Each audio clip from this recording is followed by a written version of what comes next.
नमस्कार, मैं हूं सुमित झा। आप देख रहे हैं पुरवैया डीएनए। सावन का महीना आया है और बिहार के सियासी गलियारे में मोहब्बत बरस रहे हैं। कभी एक दूसरे के खिलाफ सियासी नफरत बरसाने वाले लालू नीतीश लंबे अरसे बाद साथ साथ आए और जमकर एक दूसरे के खिलाफ मोहब्बत बरसाए एक दूसरे के ऊपर।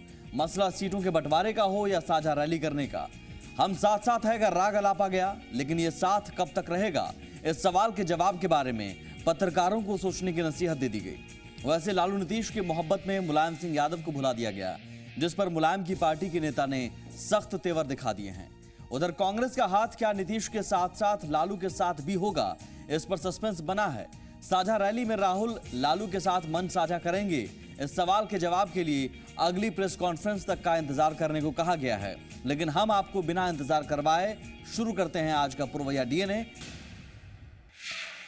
पुरवैया डीएनए में सबसे पहले बात बिहार की सियासी हलचल की। लालू और नीतीश के बीच जब से दोस्ती हुई थी तब से लोगों को इंतजार था कि विधानसभा चुनाव में सीटों के बंटवारे का फॉर्मूला क्या होगा, कौन सी पार्टी कितनी सीटों पर चुनाव लड़ेगी, बंटवारा में किसकी चलेगी। अगर सहमति नहीं बनी तो क्या गठबंधन टूट जाएगा, क्योंकि आरजेडी की ओर से रघुवंश प्रसाद जैसे दिग्गज नेता 100 से अधिक सीटों की मांग कर रहे थे और इसके पीछे दमदार तर्क भी दे रहे थे। लेकिन लालू और नीतीश ने उन तमाम कयासों पर विराम लगा दिया। दोनों के बीच अब बराबरी का बंटवारा हो गया है। बिहार में विधानसभा की 243 सीटें हैं। लालू की पार्टी आरजेडी 100 सीटों पर चुनाव लड़ेगी और नीतीश की पार्टी जेडीयू भी 100 सीटों पर चुनाव लड़ेगी। यहां बड़े भाई को उतना ही हिस्सा मिला जितना छोटे भाई को। कहीं कोई बेईमानी नहीं, दोनों की पार्टी बराबर बराबर सीटों पर चुनाव लड़ेगी। यानी बिहार में 243 विधानसभा की सीटों में से 200 सीटों पर बड़े भाई और छोटे भाई की पार्टी चुनाव लड़ेगी।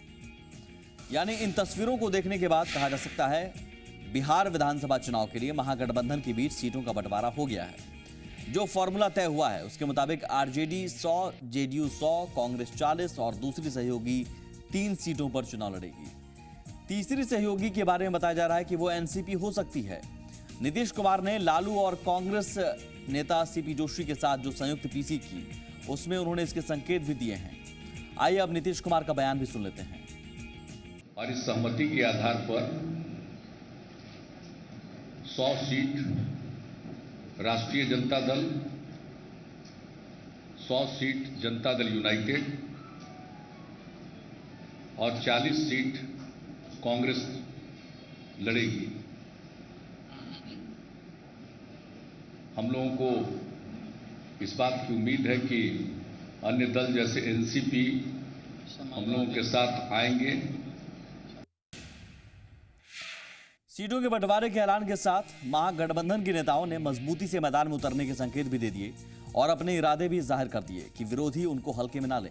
लेकिन सीटों के बंटवारे के ऐलान के बाद लालू और नीतीश को कई और मोर्चों पर लड़ाई लड़नी है, क्योंकि ये जंग आसान नहीं है। कैमरे तैयार थे उन दो चेहरों को एक साथ क्लिक करने के लिए जिनके बीच कभी सियासी अदावत थी, लेकिन आज हम साथ साथ है का राग बुलंद करने का इरादा था। निगाहें दरवाजे पर थीं, इंतजार खत्म हुआ, दरवाजा खुला। आगे आगे छोटे भाई नीतीश कुमार और पीछे पीछे बड़े भाई लालू यादव। कैमरे उतावले हो रहे थे दोनों के साथ की तस्वीर क्लिक करने के लिए। फोटो सेशन खत्म हुआ तो नीतीश ने माइक संभाला। बोलने से पहले बड़े भाई से इजाजत ली।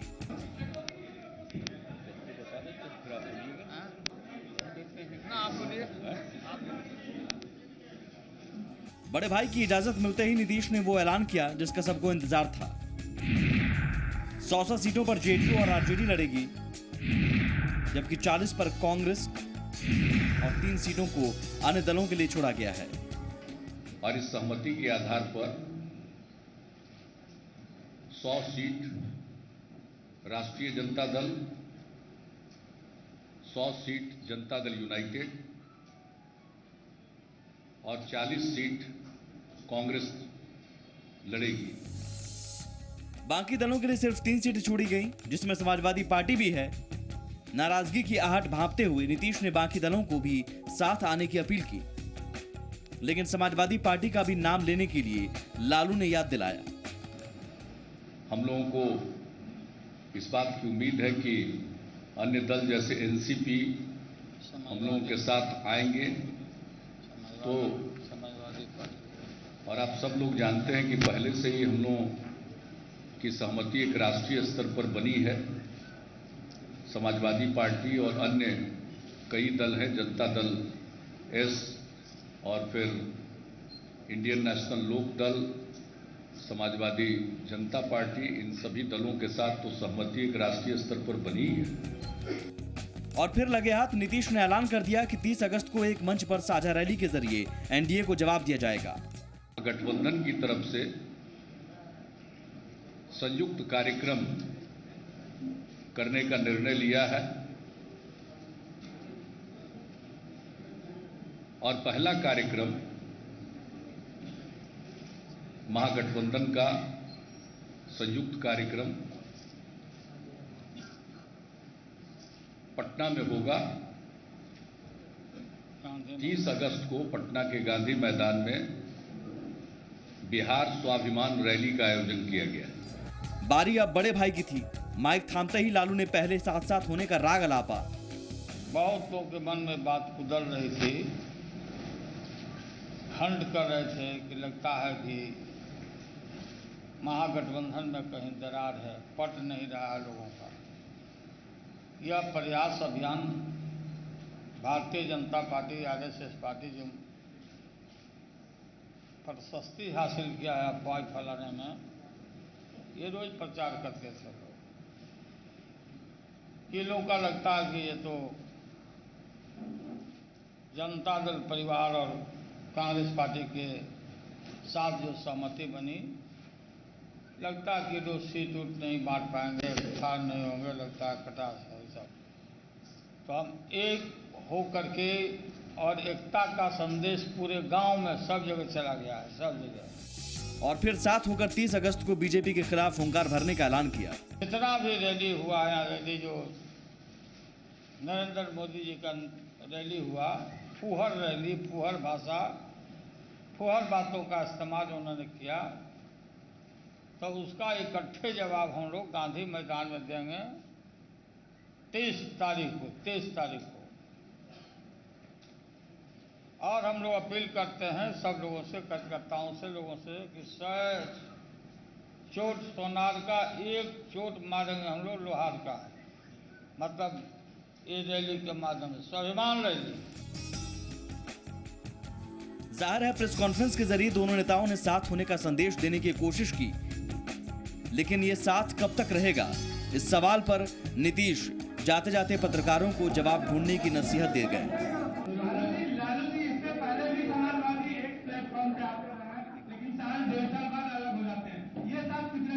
यही सोचते रहिए।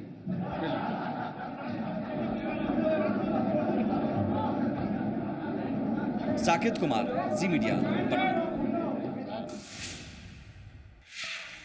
तो बिहार में महागठबंधन के बीच सीटों का बंटवारा हो गया। आरजेडी, जेडीयू और कांग्रेस के नेता मजबूती से चुनाव लड़ने की बात कह रहे हैं, लेकिन क्या ये तीनों दल के नेताओं के बीच आज जो एकता दिखी वो आगे भी दिखेगी? क्या ये बीजेपी के मंसूबे पर पानी फिर पाएंगे? सीटों पर बंटवारे के ऐलान के बाद ये सवाल आज भी बने हुए हैं। कुछ तथ्य और आंकड़ों के आधार पर आइए इन सवालों का जवाब खोजने की कोशिश करते हैं।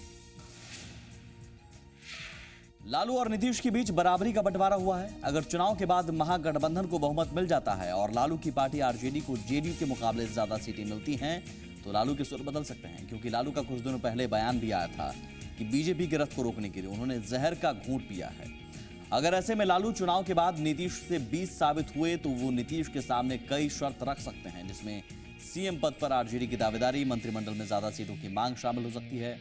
ये ऐसे मुद्दे हैं जिस पर नीतीश का राजी होना मुश्किल होगा, और ये ऐसा मुद्दा है जिसे लेकर अक्सर सियासी गठबंधन में तलवारें खिंच जाती हैं। गठबंधन के बाद दोनों दलों के बीच सबसे मुश्किल चुनौती एक दूसरे में अपने वोट को ट्रांसफर कराने की होगी। आरजेडी के बारे में कहा जाता है कि उसके कैडर कमिटेड होते हैं, वो आरजेडी को वोट तो देते हैं, लेकिन जहां उसके सहयोगी चुनाव लड़ते हैं वहां आरजेडी के वोट उसके सहयोगी को कम मिल पाता है। याद कीजिए 2010 के विधानसभा चुनाव में एलजेपी 75 सीटों पर चुनाव लड़ी थी, लेकिन आरजेडी के सहयोग के सहारे भी वो मात्र 3 सीट ही जीत पाई। 168 सीट पर लड़ने और मात्र 22 सीट पर जीतने के बाद भी आरजेडी को 20% मत मिले थे, लेकिन एलजेपी को 6.75% ही वोट हासिल हो पाए थे। इस समीकरण को देखने के बाद सबसे बड़ी मुश्किल जेडीयू के सामने आएगी, क्योंकि जेडीयू 2010 में 141 सीटों पर चुनाव लड़ा था, जिसमें से उसे 115 सीटों पर सफलता मिली थी। अब बराबरी के बंटवारे के बाद जेडीयू को 15 सिटिंग सीटें छोड़नी होंगी। साथ ही 2010 के मुकाबले इस बार उसे 41 सीटें कम लड़ने को मिल रही है। अब देखिए, जो आरजेडी का पुराना ट्रेंड दिख रहा है उसके मुताबिक उसे खुद के दम पर अपनी सीटें निकालनी होंगी। आंकड़े जेडीयू के पक्ष में नहीं दिख रहे हैं। 2010 के विधानसभा चुनाव में जेडीयू को 22.61% वोट मिले थे। याद कीजिए, उस समय जेडीयू का बीजेपी के साथ गठबंधन था। बीजेपी से गठबंधन टूटने के बाद लोकसभा चुनाव में जेडीयू को 15.8% वोट मिले।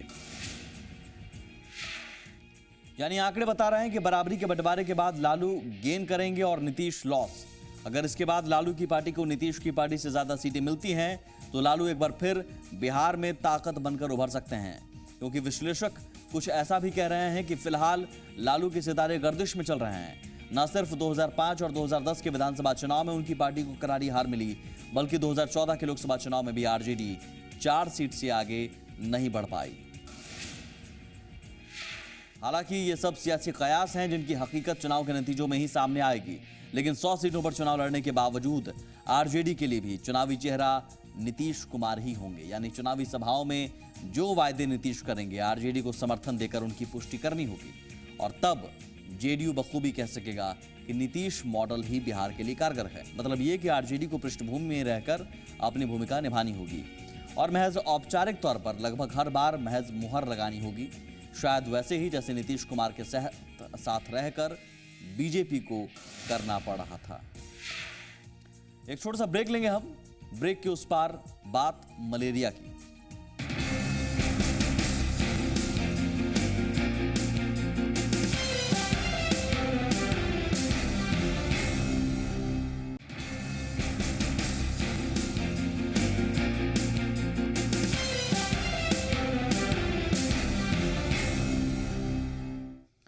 विश्व स्वास्थ्य संगठन ने 1955 में घोषणा की थी कि जल्द ही मलेरिया पर काबू पा लिया जाएगा, लेकिन आपको जानकर हैरानी होगी कि घोषणा के 60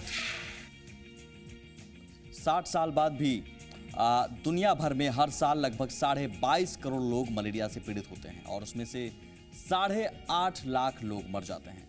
विश्व स्वास्थ्य संगठन के अनुसार वर्ष 2014 में करीब 97 देशों में मलेरिया का प्रभाव देखा गया। हैरानी वाली बात यह है कि मलेरिया से मरने वाले 80% लोग सिर्फ 18 देशों के थे, जिसमें भारत भी शामिल है।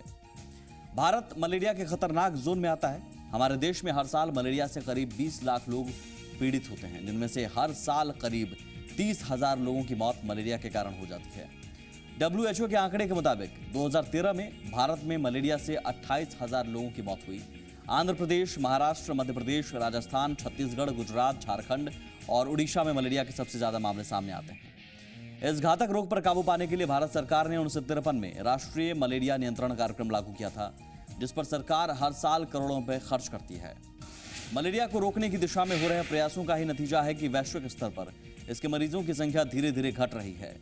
वर्ष 2000 और 2013 के बीच मलेरिया से होने वाली मृत्यु की दर में 40% की कमी आई है। लेकिन झारखंड में क्या हालात हैं? क्या मलेरिया को लेकर यहाँ की सरकार गंभीर है?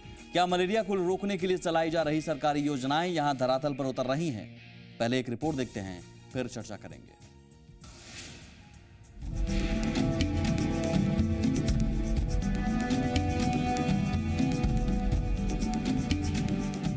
बारिश के मौसम में इंसान पर मच्छरों का आक्रमण तेज हो जाता है। झारखंड के कई जिलों में लोगों में मलेरिया की पुष्टि हुई है। इस साल सरायकेला जिला में अब तक मलेरिया पीड़ित 1200 से अधिक लोगों की पहचान की जा चुकी है। बारिश के पहले मलेरिया की रोकथाम के लिए स्वास्थ्य विभाग में कीटनाशक मच्छरदानी की खरीद की योजना थी। 10 करोड़ रुपए आवंटित भी किए गए, लेकिन अब तक टेंडर भी नहीं बन पाया है। 10 करोड़ रुपए का हम लोग को एडमिनिस्ट्रेटिव अप्रूवल मिल गया है और उसका निविदा टेंडर के लिए एक प्रारूप बना के प्रोक्योरमेंट सेल में दिया हुआ है। अब मेरा विचार है कि अगले कुछ दिनों में वो प्रारूप जो है वो अप्रूव हो जाएगा, तब टेंडर निकलेगा। झारखंड का ऐसा कोई जिला नहीं है जहां हर साल मलेरिया के मरीज सामने न आते हों।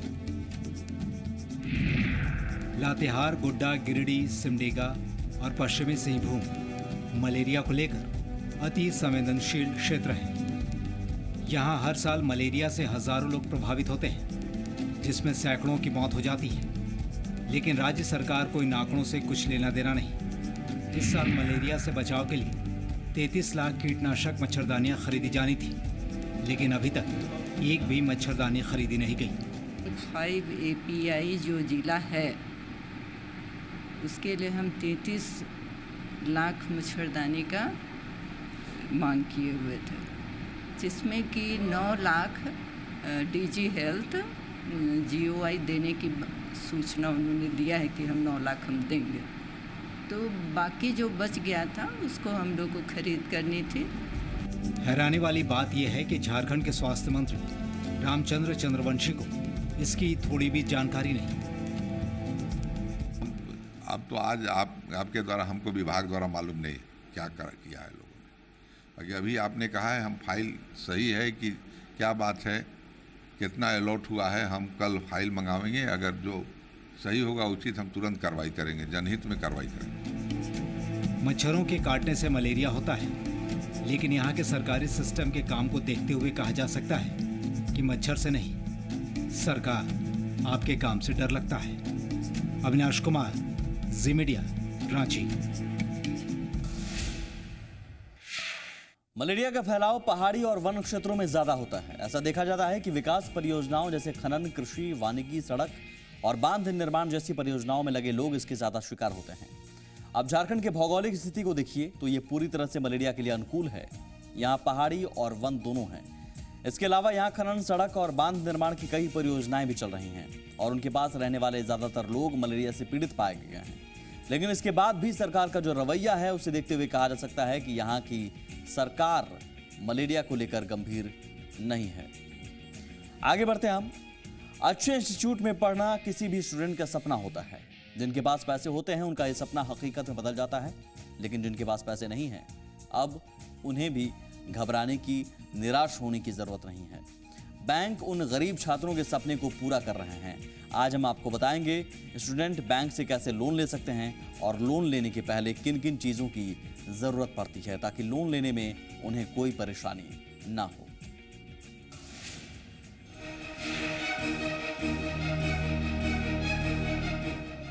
हमारे देश में बैंकों का एक फर्ज ये भी है कि वो कर्ज दें, लेकिन ये कर्ज कुछ लोगों के लिए मर्ज साबित होता है।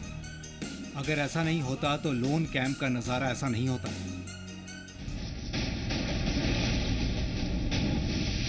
लोन कैंप लगा है लेकिन कर्ज लेने वाले नहीं हैं। अधिकारी कह रहे हैं कि जागरूकता की कमी है। बैंक तो अपना फर्ज अदा कर रहा है। बैंक में इस तरह की कोई दिक्कतें नहीं है लोन देने में। बस हम लोग ये सबसे बड़ी चीज़ देते हैं कि वो नीड बेस्ड हो, मतलब उनको आवश्यकता किस चीज़ की है, उनकी आवश्यकताओं को देखते हैं, उनके रिपेमेंट कैपेसिटी को देखते हैं, उसके आधार पर हम लोग लोन करते हैं। बिहार के हजारों छात्र कॉम्पिटिटिव एग्जाम पास कर अपने सपनों को साकार करने में लगे हैं। कुछ छात्रों को अपने सपने को हकीकत में बदलने के लिए पैसे की ज़रूरत पड़ती है और इसके लिए बैंक एजुकेशन लोन देता है। हम आपको बताते हैं कि एजुकेशन लोन लेने के लिए कौन कौन से डॉक्यूमेंट्स की आवश्यकता पड़ती है और क्या क्या जानकारियां बैंक को देनी पड़ती है। एड्रेस प्रूफ के बतौर छात्र अपने passport, telephone bill, driving licence और वोटर आईडी कार्ड बैंक को दे सकते हैं। पहचान पत्र के तौर पर पासपोर्ट, पैन कार्ड और ड्राइविंग लाइसेंस दिया जा सकता है। शैक्षणिक संस्थान का एडमिशन लेटर भी बैंक को देना होता है। संस्थान में पढ़ाई में आने वाले खर्च का ब्यौरा बैंक को देना होता है। शैक्षणिक योग्यता की जानकारी के लिए मार्कशीट की फोटोकॉपी भी बैंक को देनी होती है। परिजनों का बैंक स्टेटमेंट भी जमा करना पड़ता है। पासपोर्ट साइज फोटो और एप्लीकेशन फॉर्म के साथ क्रेडिट इंफॉर्मेशन भी बैंक को बताना पड़ता है। अगर अपना KYC जो नो योर कस्टमर डॉक्यूमेंट है, ID proof, address proof, plus आपका जो प्रयोजन है, प्रोजेक्ट जो बना के ले जाते हैं आप, अगर आप बात करते हैं अदर देन रिटेल सेगमेंट जो हमने कहा, तो उसमें आपका प्रोजेक्ट यदि सही है, आप अपना खुद से आकलन कर लें अपने स्तर पे कि आपका जो प्रोजेक्ट है, आपको चूँकि काम आपको करना है और उसमें कितना दम है, क्या उससे आपकी आय अर्जित इतना हो सकेगा कि आप अपने घर का भरण पोषण और जो बैंक की EMI बनेगी वो उस प्रोजेक्ट से आप जनरेट कर पाते हैं कि नहीं। ये आप में अगर दम है तो बैंक कभी निराश होकर नहीं लौटना पड़ता। अब सवाल उठता है कि एजुकेशन लोन पर बैंक कितना ब्याज लेता है। दरअसल भारत में सबसे अधिक ब्याज दर एजुकेशन लोन पर ही है। 4 लाख रुपए के एजुकेशन लोन तक 13% ब्याज देने पड़ते हैं, जबकि छात्राओं को 12% देने होते हैं। इसके लिए छात्र को किसी भी प्रमाणित दस्तावेज सिक्योरिटी की जरूरत नहीं पड़ती। 4 लाख रुपए से लेकर 7.5 लाख रुपए तक एजुकेशन लोन पर 13% ब्याज देने पड़ते हैं, जबकि छात्राओं को 12%, और इसके साथ ही थर्ड पार्टी गारंटी भी। 7.5 लाख रुपए से 10 लाख रुपए तक के एजुकेशन लोन पर 11% ब्याज लगते हैं, और साथ ही सिक्योरिटी डॉक्यूमेंट्स भी देने होते हैं। इन सब के अलावा एजुकेशन लोन देने से पहले बैंक छात्र के परिजनों का बैकग्राउंड भी खंगालता है। अगर बैंक को थोड़ा भी शक होता है तो कर्ज देने की प्रक्रिया को रोक दिया जाता है। आमतौर पर बैंकों पर ऋण नहीं देने का आरोप लगता रहता है, लेकिन हमारी पड़ताल में पता चला है कि ऋण उन्हीं लोगों को नहीं मिल पाता है जिनके पास ऋण लेने की न तो कोई ठोस वजह होती है और न ही उनके पास पूरे डॉक्यूमेंट्स होते हैं। इसलिए इस बार जब आप बैंक ऋण लेने जाएं तो अपने साथ सही वजह और सही डॉक्यूमेंट जरूर रखें, बैंक आपको ऋण देगी।